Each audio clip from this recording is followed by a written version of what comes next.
especially touching for one of our next guests. Dana Perino was President George W. Bush's press secretary and, of course, a close friend of the Bush family. Dana, I know this is a day for you that is so important. You knew her well. Thank you for getting up early for us this morning. Just give us a sense of the woman that you knew. Well, I think that so many words have been spoken, and there's the same theme runs through, that she was beloved, she was hilarious, she was a woman of great character, she had high expectations of others, she loved being a wife, a mother, and a grandmother, and then she understood also how to help her family be public servants. As Abby, I know your family teaches the same thing for all of your whole clan, and so today actually feels a little more somber, because the initial outpouring of, I've got to tell you my great story about Barbara Bush, that has been going on for several days. Today the weather's a little bit darker. People are starting to arrive for the funeral.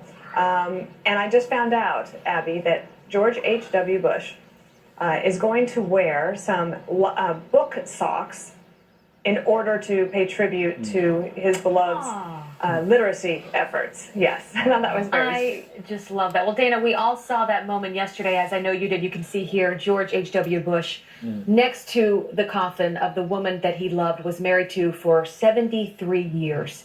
Talk to us about what we're seeing right here and what you think might be going through his mind.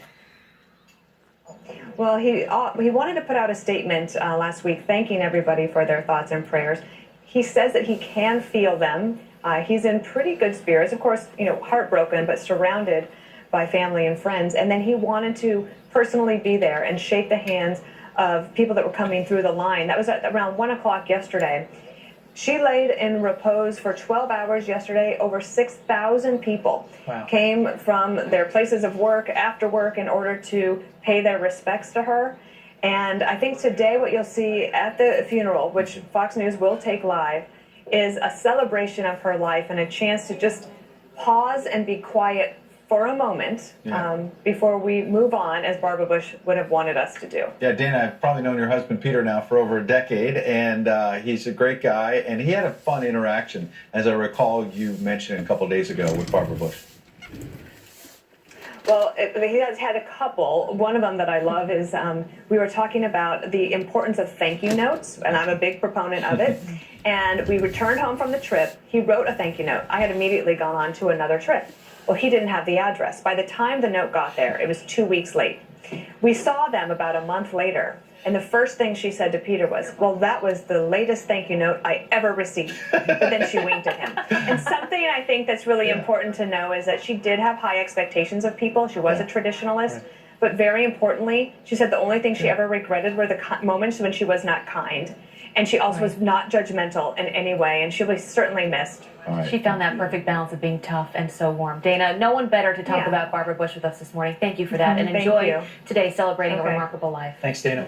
More Fox and Friends moments away.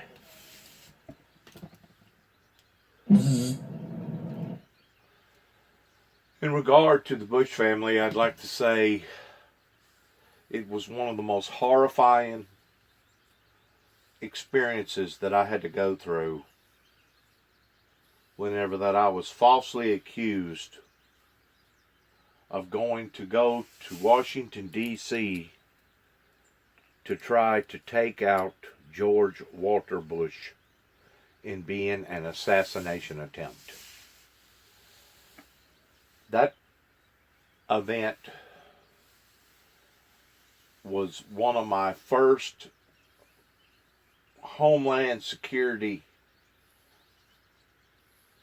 abruptions in my life that now, today, we see how that consequences arisen because of horrible people that was trying to do horrible things to their own people, or trying to initiate a war over in the Middle East with the wrong people, pertaining to Hussein. And there's no doubt that Saddam Hussein was a ruthless dictator doing what he was doing to his own people. But keep in mind, Saddam Hussein was also dealing with a bunch of rootless people. Sometimes harsh measures has to be used upon harsh people, those that won't listen to any type of order. And believe it or not, what Donald Trump talked about, the vacuum, that whenever they eliminated Hussein, it went from bad to worse, to the point that now it's just a haven for terrorists to come into that area and to brutalize children and the elderly as well as women. The mistakes that has been made by this government that goes back to those 9 tapes that was sent to the White House is just absolutely appalling.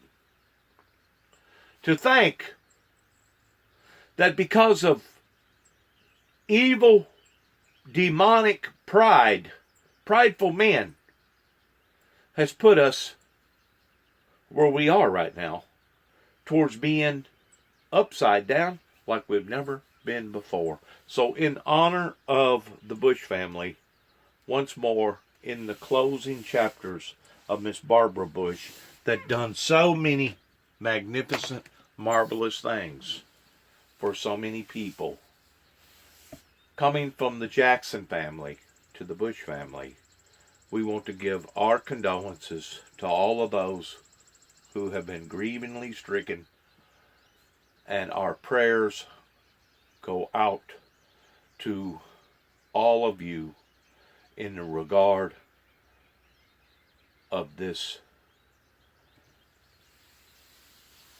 needful event that you're all facing. God bless. Shalom. And may Miss Barbara Bush's soul rest in peace. Thanks for listening. Good luck to all of us. And shalom.